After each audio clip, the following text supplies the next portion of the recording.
Hey, everyone, and welcome to the Jeep Life Podcast, a live edition. I'm coming at you pretty much live from Allentown, Pennsylvania on September 15th.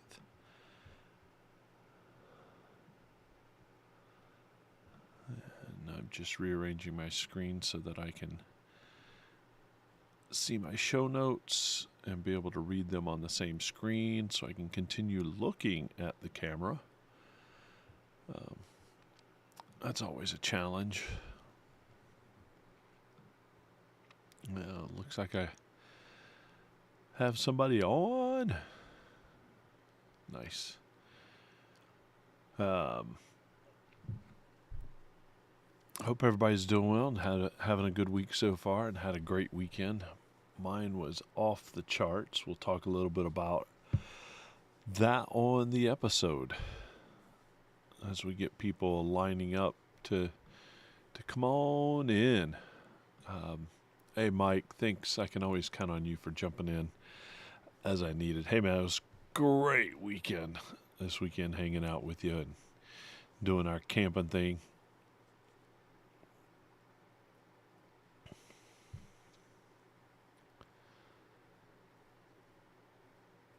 Yeah, so it'll be a slow build as we build on for people tonight. I was 10 minutes later getting on than I had originally hoped to.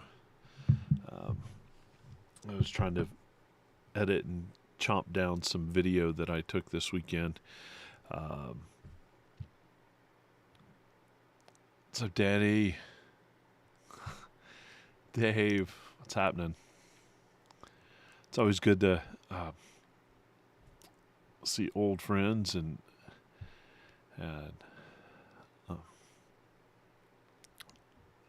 Dave, we need to figure out a time we can hang out.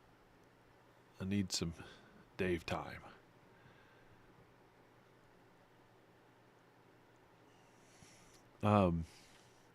Probably should put this in the show notes.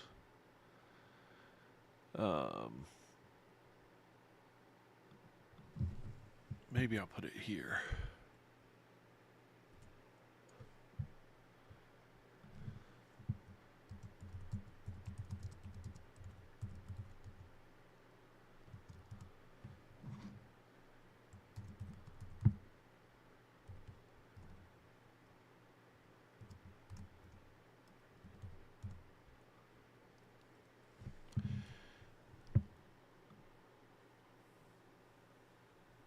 Yeah, tonight's gonna be an interesting show. I've got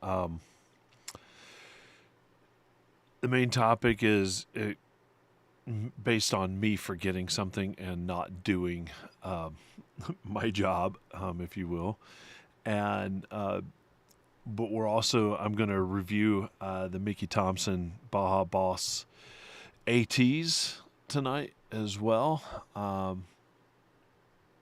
and then kind of go through a little mini trip report of a trail ride this weekend, and so that'll be good. What's up, Steve?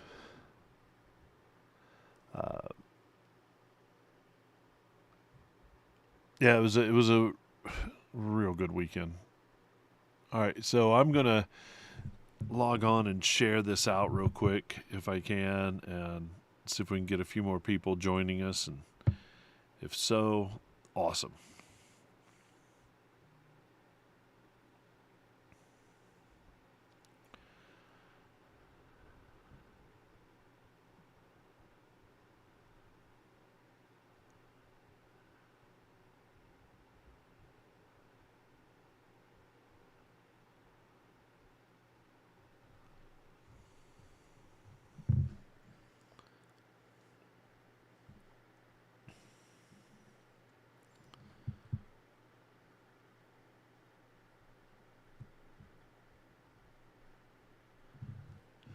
All right, shared out. What's up, Josh? How you doing?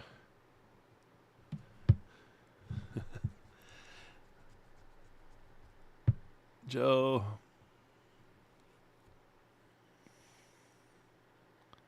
All right, we're rolling right along, so I think it's a good time just to kick it off and get us rolling.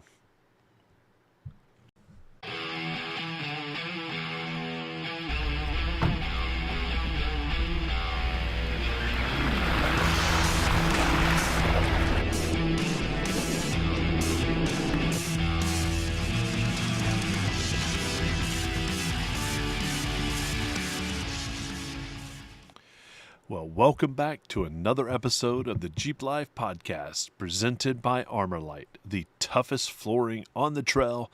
Hey, I'm Jeep and Terry, and tonight's episode is being brought to you by our friends at Emotive Automotive, your go-to shop for keeping your Jeep running strong, whether it's your daily driver or off-road adventures. Big thanks to them for sponsoring the show. If you want to sponsor and support us, we welcome that. We're looking for help with that. I am trying to do it, trying to keep it all together. But this stuff isn't free, but it is a good time. So how can you do that? Individually, you can hit up Patreon. We have 3 levels. We have our sport, which is a basic level. Sahara get you a little better, nicer seats, if you will. And Rubicon is $10, and it's great. The other way you can support us is, leave a review. Wherever you get your podcast, leave a review. Even if it's Facebook, you can actually review us on Facebook, and we'd appreciate that. Send us an email, info@jeeplifepodcast.com. Tell us your thoughts on the show. If you want to follow something up on the show, did I get something wrong? Did I miss something? Tell me, let me know. If you need stickers, you want some stickers, shoot me an email. I'll send out some stickers. If you have a show topic suggestion, a lot of our show topic suggestions come from our email. It comes directly from our listeners. Sometimes it comes in our live audience. So, participate with our live audience. It makes life so much better when we have people throwing comments up, just listening, thumbs up, giving us hearts, whatever. It's awesome. So, coming on the live show and participating, that's another way you can show us your support. We appreciate you, our listeners, and it's always good to meet and see you. And we've got a cool show tonight. I mean, it's kind of divided into 3 or 4 parts, and I kind of threw it together. We'll see how it all blends together as we go. So before we dive into tonight's main topic, we're going to catch up on some Jeep talk. I recently installed my Mickey Thompson Baja Boss ATs and 37 inches. Let me tell you, these tires are impressive. I did call back to our sponsor for tonight. I did take it to Eric and Essen over at Emotive Automotive to have them install it. They did an amazing job. They balanced out so well. All right, so coming from the shop, I noticed right away that between 52 to 55, I was getting a little shimmy on my previous tires, and I knew it was the tires at this point because everything's kind of dialed in suspension-wise. But I noticed that was gone. And, when I just pulled out, it just seemed smoother as it is. So on road, I've had a chance to spend a couple hours. Now, I think I'm at 4 or 5 hours of on-road driving time, and they are surprisingly quiet for an aggressive tread like they have. They are beefy. They look good. There's plenty of sidewall. It just, even with the top down and windows out, it was so quiet to be riding. It was surprisingly quiet. Now, I've ran these tires on my daughter's Jeep for almost 2 years now, and previously on her TJ, and then I took them off and moved them over to her JK, and same held true that they were surprisingly quiet. They are a beefy, aggressive-looking tire. They're it. I don't know that all terrain does them any justice because they're kind of an extreme all terrain, if you will. Off road, uh, plenty of grip in loose terrain. I was able to get out and wheel this weekend, and loose terrain, rocks. Not once did I slip or lose grip on, even with it being a dust bowl, and it grabbed extremely well. And I thought with air down, I run about 13 psi when I'm off roading. The sidewall construction just feels solid. It's got plenty of sidewall bite. There's stuff on the outside that really gives that aggressive look, but it also gives that that bite you can get on the rocks. I will be putting more miles on them soon, but my first impressions, they really live up to the hype. And if somebody was going to run those or is looking for new tires, I can easily say without a doubt they are the best tires I've had on my vehicle so far. I ran the KM3s for a good chunk of time. I really, really, really like those as well. They had great road manners. They were super aggressive off-road, but the tread life wasn't very good on those. I went through more than I should have on those. These have been going strong for Lexi's Jeep, so I'm anxious to see how many miles I get out of them. But they're a great set of tires. The Mickey Thompson Baja Boss ATs, I'm running them in 37-inch. And Lexi's running them in 33-inch. So they're doing great. Speaking of reviews, this is not a Jeep product by any stretch, but it's something I'm using with my Jeep. And I went out this weekend and took this little camera, and it is the Insta 360 Go 3S. Records in 4K camera quality. It is magnetic. It has adapters that you can use with GoPro type mounting. It has its own mounting system.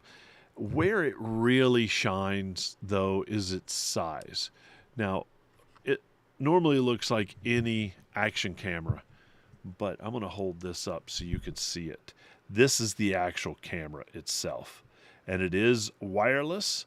You can use a magnetic attachment for it, so it can live on your hat. I mean, look how small this is.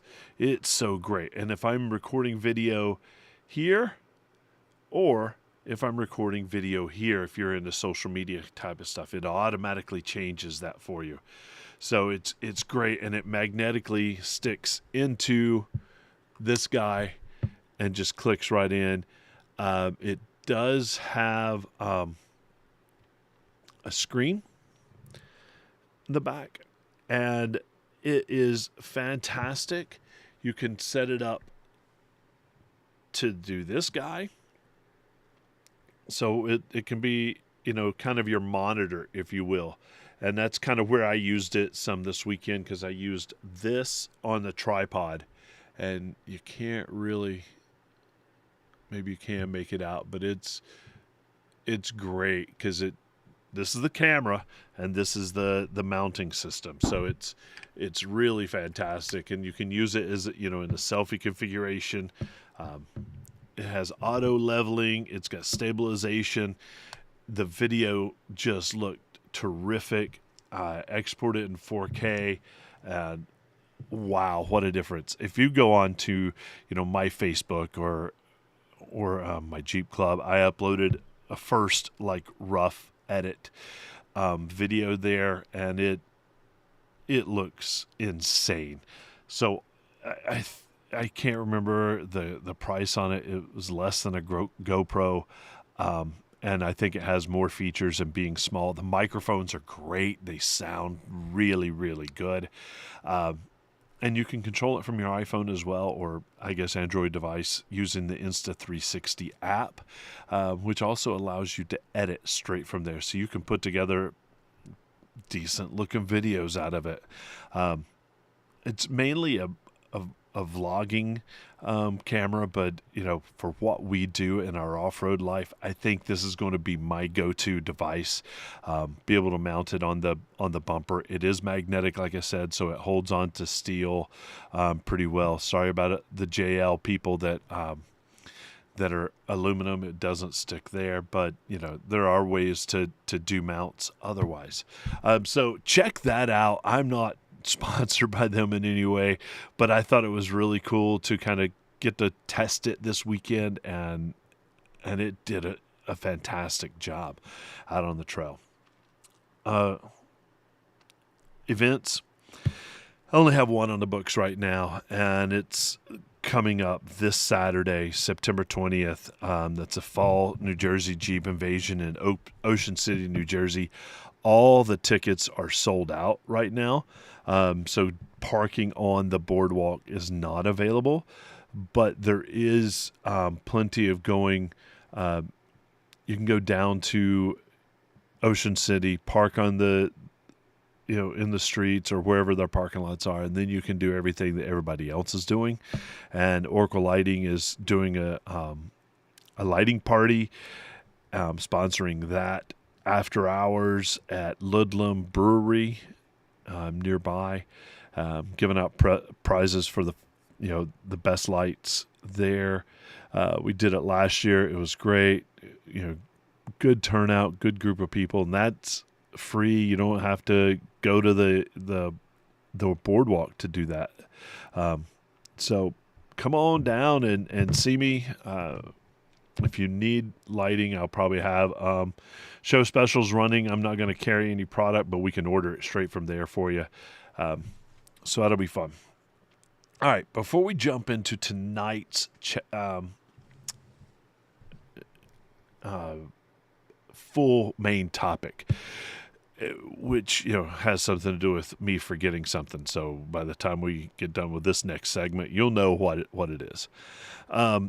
I've got to talk about our Jeep Enthusiasts of Eastern Pennsylvania fall trail ride this weekend at Anthracite Outdoor Adventure Area. Man, what a weekend! When I met with Brandon and we online, we're the two of the founders. We started talking about what we wanted the club to be, and every time the embodiment of this weekend is what I had in mind. And then we got together with Breakabilly and founded this. I think it's an amazing Jeep club, and I love everybody that's in it. We do good things. Everything is about giving back to the community, and we did that this weekend. We raised a lot of money as well. So we try to do good things, and it was picture perfect. This weekend was absolutely picture perfect. The weather cooperated. A bunch of us camped out at the Trailhead Campground, which is on property at Anthracite Outdoor Adventure Area. It was campfires, laughs, plenty of Jeeps. We chit-chatted long after the sun went down, sitting by the fire. It was perfect. It was exactly what I had envisioned. On a personal note, it was really special to me. Lexi came home from college, or met me there and camped with me, and then we went out wheeling together Saturday. So getting to wheel with her and share that time out on the trails, it was a highlight for me for a while. It was that perfect kind of trail therapy, camp therapy, all the stuff that I needed. And if you don't belong to a Jeep club, find one that's cool and go camping together. Do those sort of things. So Friday night camp, ate amazing steak. It was great. Get up the next morning, head out. our morning is always work and logistics, getting everything ready, and then we all line up and do our, guide meeting, driver's meeting, and then we get on the way. So we had about 60 Jeeps, 10 or so groups. Some groups were larger than others. My little group was Alan and Kim and their family. So they have 2 Jeeps. They've been out with me several times, and they're just great people. Our styles kind of mesh, and it's always good to for Kim to kind of get a little stronger and more confidence. Then my friend Andy shows up. That's awesome. And then out of nowhere, I had some guy come up from South Carolina, and he came up looking to go and do badges, but he was by himself. So I don't recommend wheeling by yourself at all, and definitely in a park you're not familiar with. One as big as AOAA, and he wanted to get the Badge of Honor trails, Fern Ridge and Barney Rubble. They're not close to each other in the park, and we had already kind of planned to hit the greatest hits of the blue trails on the eastern side of AOA. So I made that clear up front. Hey, dude, come on, let's have a good time, but we're not going to do Fern, so you're probably only going to get one of your badges here. And he was like, cool, I'll go out with him, and so it was great. So we hit the Eastern Reserve side at AOAA. It's divided into Eastern Reserve and Western Reserve. They're both enormous parks by themselves, and then put them together, and it's a really huge park. But of course, plans don't always go as you expect. I've been running onX Off-Road for a while now. We used to use Maprika, and you could overlay a PDF map on it, and so you would know where you were. But they have since stopped supporting that, and it's just it's an old app. It doesn't work anymore. So we've all kind of migrated to onX Off-Road, and my big complaint with onX when it started is they didn't label the trails at all. Now they've labeled the trails. They've done a really nice job, but we kick things off. We go on Trail 5A, which is marked as a blue trail on onX, but it's actually a black trail in reality. Well, as it turns out, there are a few trails that are mislabeled, and that is one of them. So I'll let them know so they can make it, but it can make for a surprising warm-up. And so our first trail of the day, barely getting on the trails, was a black trail. So 5A. It was a very difficult, some off camber, some washes. It was a tough trail to kind of get things going. It was white knuckled. At one point I was on, 3 wheels. I couldn't have flexed any more than what I was. And I actually looked out my passenger side, and I was, inches from hitting my mirror on the ground. And it was kind of unsettling, but we made it. And I got off of that and then headed over to do 2A and 3A. Both are really fun single lane climbs with the right mix of strategically placed rocks, loose terrain.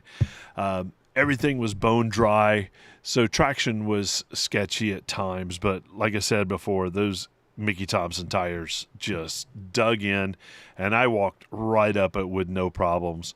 But at least we didn't have any mud to deal with that. Because everything was just so dry. All right, so from there, we kind of wound our way over to BA and BA Extension, which is Trails 34 and 33. Both are solid blues. Solid blues. Lots of rock. And, somebody asked me, I know, is Lexi, how hard is this one? And I was like, well, it's like Barney Rubble, except not steep. And she was like, "Oh, okay, all right." So they're great trails to just kind of bounce around on. It's plenty of, I have to actually drive because picking your line, you're sometimes isolated between two trees. Um, I love those two trails. They're great. They're not really long, so you've got a nice little rest period after to kind of work the nerves down. Um, I really wish I'd taken a chance to run 35 while we were over there. Um, Excalibur is what it's called, and a smaller group, Lexi, Scott, Don, and I did that right after Kyle had cut it before it officially opened.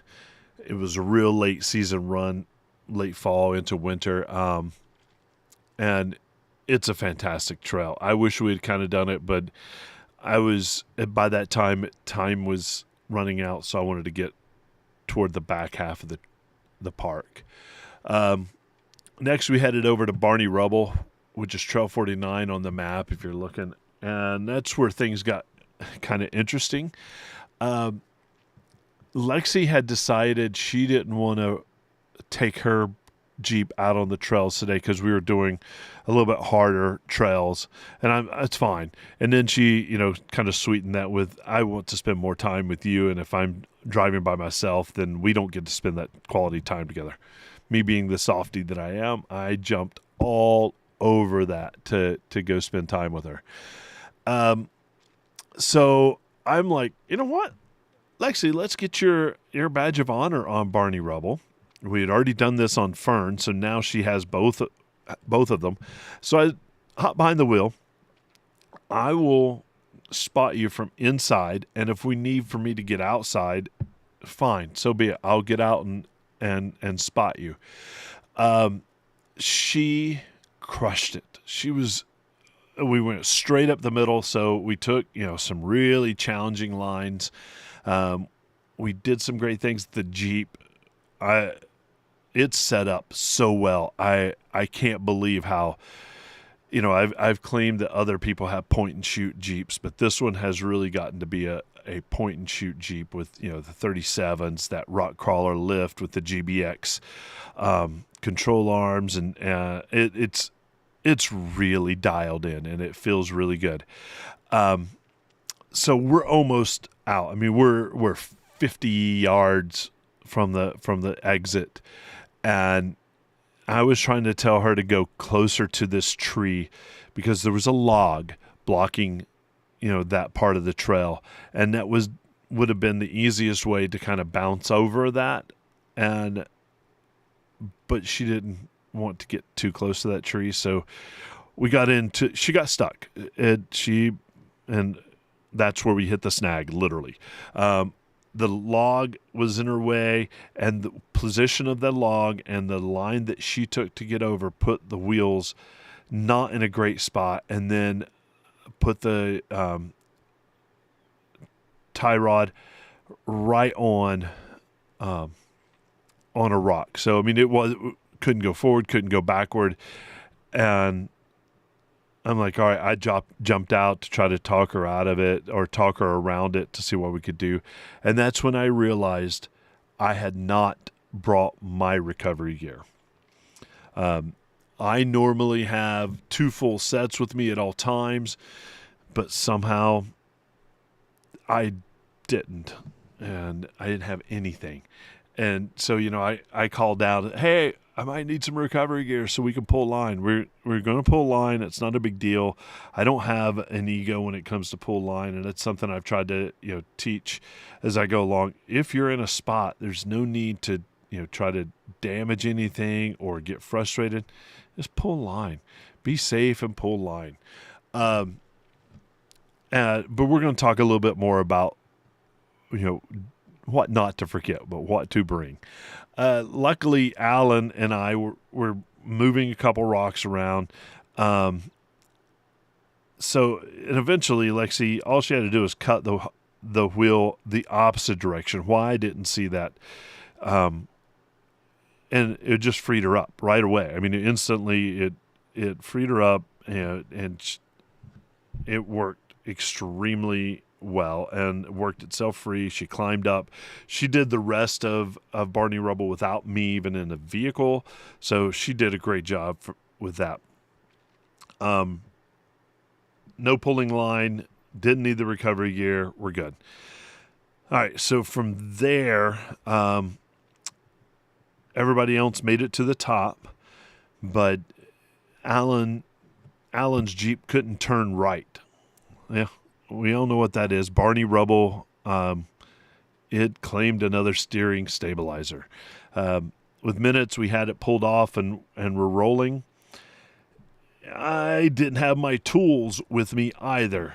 And so it was like, now I remember why I pulled all this stuff out. I had to drive those 37s from where I bought them to where I installed them. So that's why I pulled everything out, was to put all those tires in.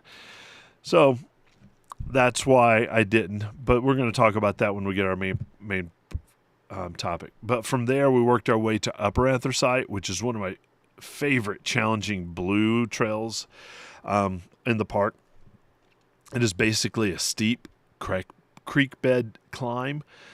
Normally there's water in the creek bed. This time it's extremely dry and gnarly.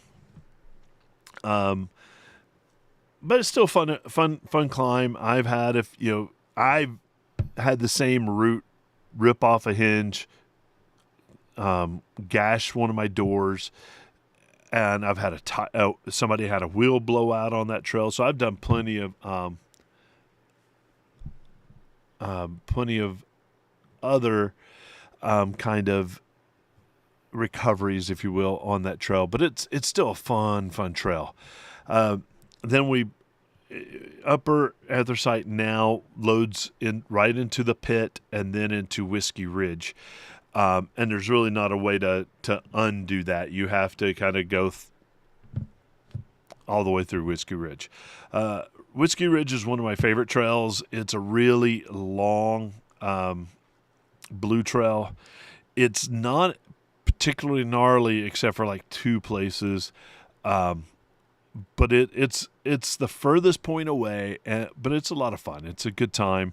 I've done it in the snow, which is very interesting.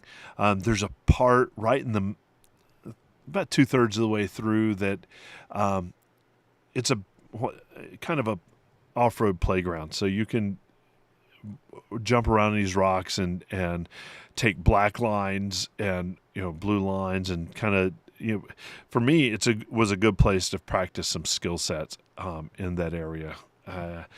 And then we headed back out, and the rest is kind of history. Another great evening camping and hanging out with people.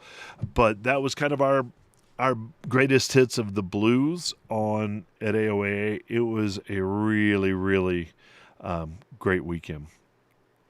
And I'm having back-to-back Jeep weekends. I am going to be at the Fall Invasion, so I'll be doing Jeepy things there. But on to the main topic. So here's the real story. I went out for a trail ride, and let's just say I left some of the things that I should have taken. And I kind of already talked about that, recovery gear and tools. We've all kind of been there. I would like to avoid it in the future. But tonight I kind of put together a quick checklist so that hopefully some of us can avoid that. All right, for a trail ride, this is not all inclusive. This is just the kind of list that I put together. First is recovery gear. Brain dead. I didn't bring recovery gear.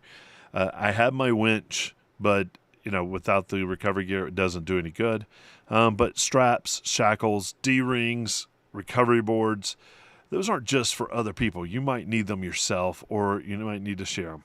One day you'll be the one stuck, or maybe you're helping somebody out, and nothing kills the mood faster than realizing you can't get yourself out. So if we had been by ourselves, I think we would have gotten ourselves out, but that initial panic of, I didn't bring it. A kinetic recovery strap, that might be a good thing to have. So don't cheap out. Recovery gear is literally safety equipment. So get it. I normally have two kits in my Jeep with me. I have a Rescue brand complete kit and a full kit of items that I've kind of put together through the years. Um, and this reminds me, I still need to go put all that equipment back in the Jeep now. So I'll do that tomorrow when I'm getting out of the house. Um, yeah, Andy, it worked. I plugged that USB cable into my Jeep and I plugged it right in, and I was getting power. So I don't know. I don't know. But yeah, basic tools. A small toolkit goes a long way. Wrenches, sockets, screwdrivers, pliers, duct tape, zip ties. A lot of that stuff can be basically hold things together. I've been that guy that zip tied or ratchet strapped something back together just to limp it back out of the trail, whether it was my rig or somebody else's rig. Not pretty, but it works, right? Um, 17, 18, 19 millimeter wrench sockets are a must. A lot of those suspension bolts, the steering stabilizer is a 19. So, it's good to have those so you can do those trail repairs. Spare tire and jack or a tire repair kit. In my case, I'd done the spare tire delete.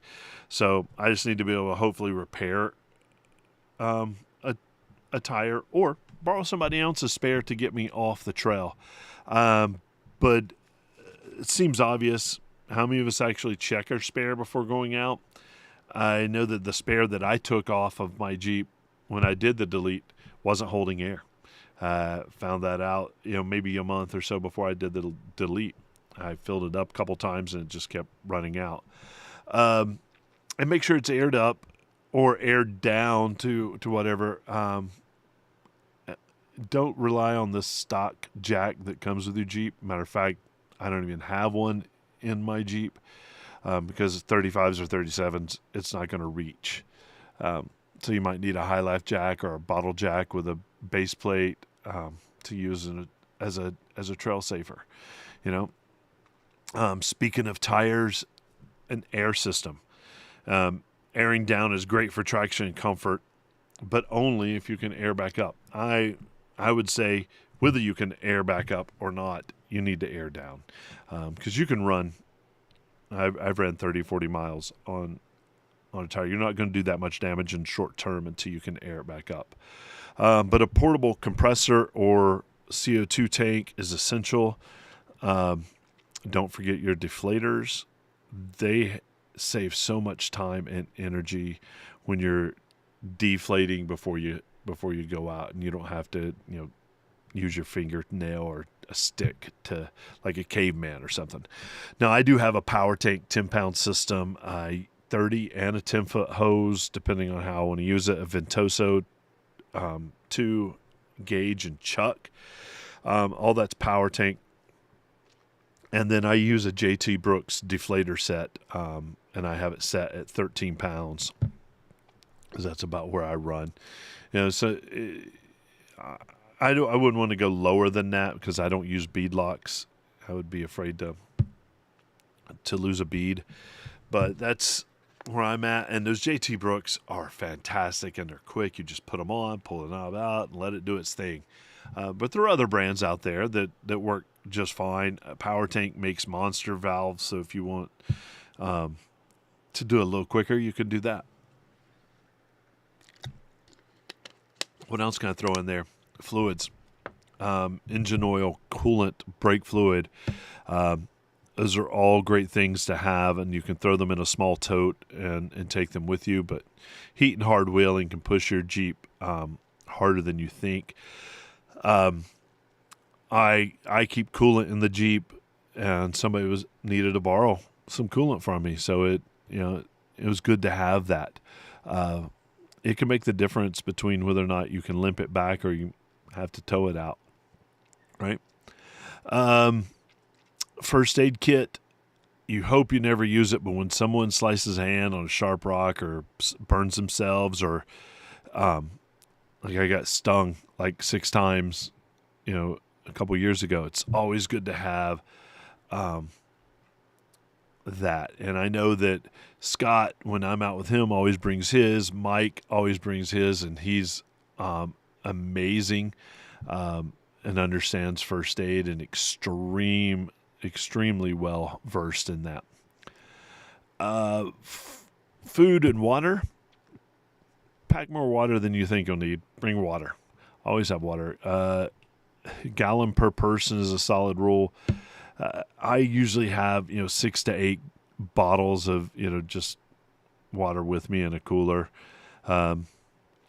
Food, bring some snacks, some trail mix, or when we go out, I always have a Wawa sandwich or something in the cooler, so that when I stop at lunch, I can kind of re-energize and blood sugar doesn't get low.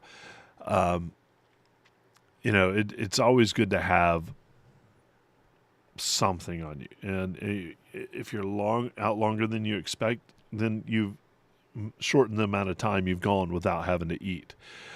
I love my Bailey's. I love my Stack Tech boxes. I have cleats in the back so it stays secure and everything stays packed. Super easy to click in and out.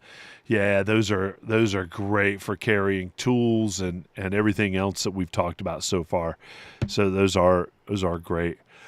Communications.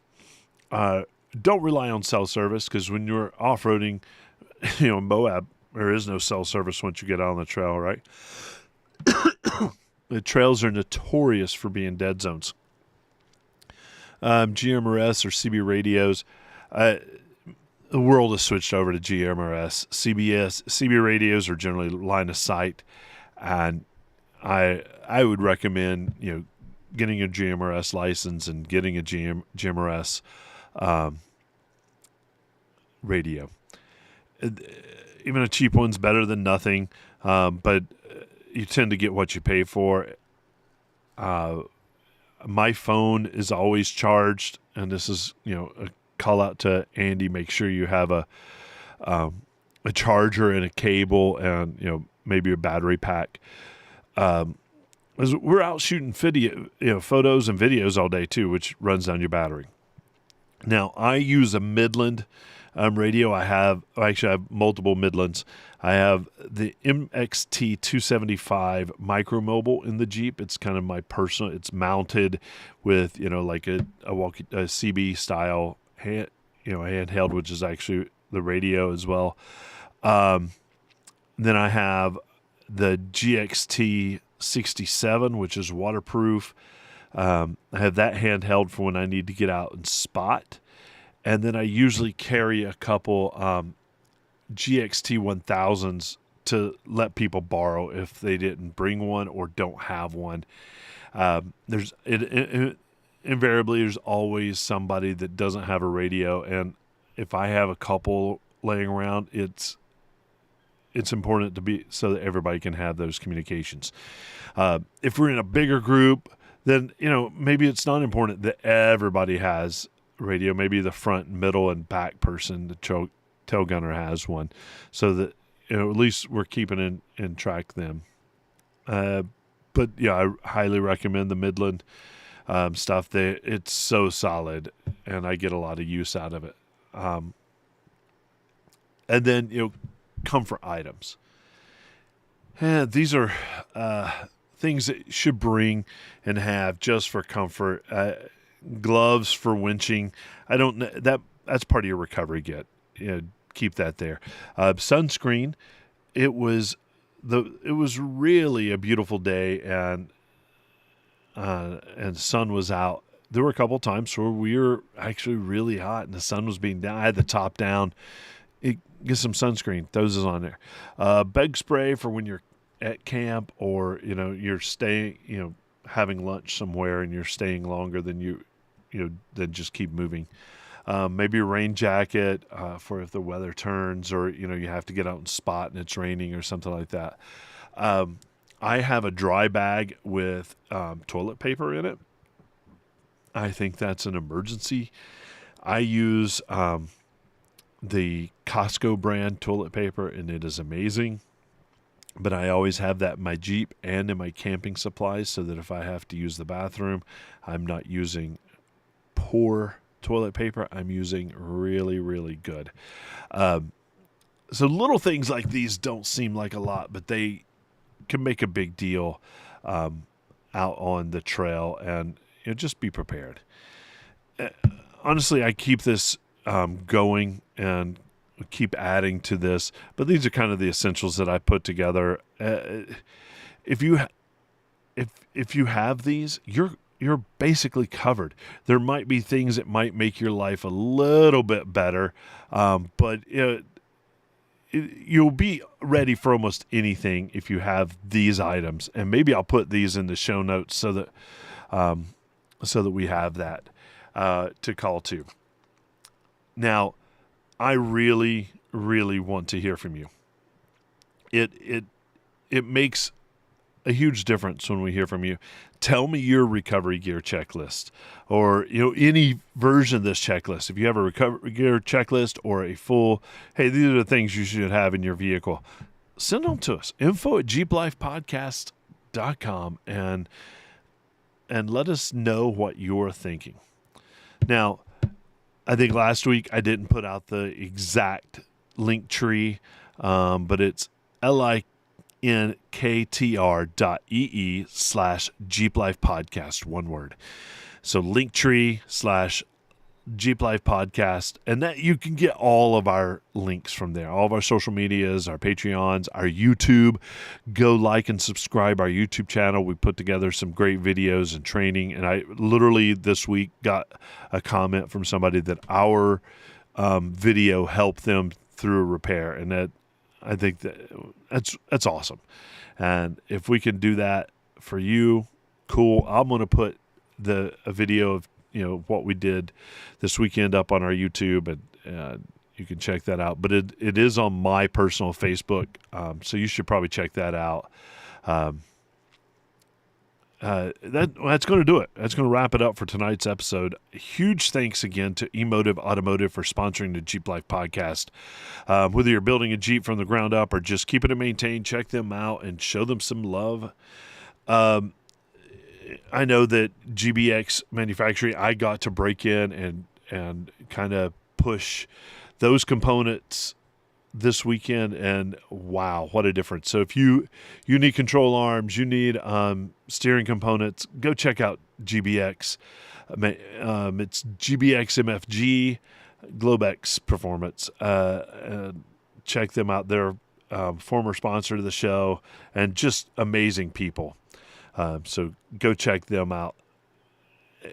Thank you for those people that have kind of supporting the Jeep Life thing. Our sponsors, Oracle, use Jeep and Terry for 15% off at oraclelights.com. Pipes is offering free shipping on their systems for our listeners at Jeep Life. Jeep Life is the code at pipesexhaust.com. Power Tank, you get a discount on full system. Jeep Life Pod 15 for a complete system at checkout at powertank.com. And then our presenting sponsors, Armorlight, and they Jeep Life Podcast 10 for 10% off of a complete system at goarmorlight.com. And man, our thanks to those people for sponsoring us. It's amazing to have that kind of support. Hey, let's keep those Jeeps rolling, and, I'll catch you. Well, here's a late entry, spare parts. Yeah, good idea. All right, so anyway, I'll catch you on the next time. I think we'll be here. I'll review probably the Boardwalk Jeep Invasion next weekend, and come say hi. Here's a big Jeep wave to you, everybody. Hey, everybody, thanks for hanging out with me tonight and checking us out. Let me run back and see if there's anything I missed. Robert, yeah, I'll be there at the Jeep Invasion. Billy, it's good to talk with you. Glenn, Mike, Andy, Allen, it's all good to see everybody, and let's do all that off-roading again sometime soon. That was a lot of fun. All right, I'm going to sign off here and wish everybody a happy week. See you guys.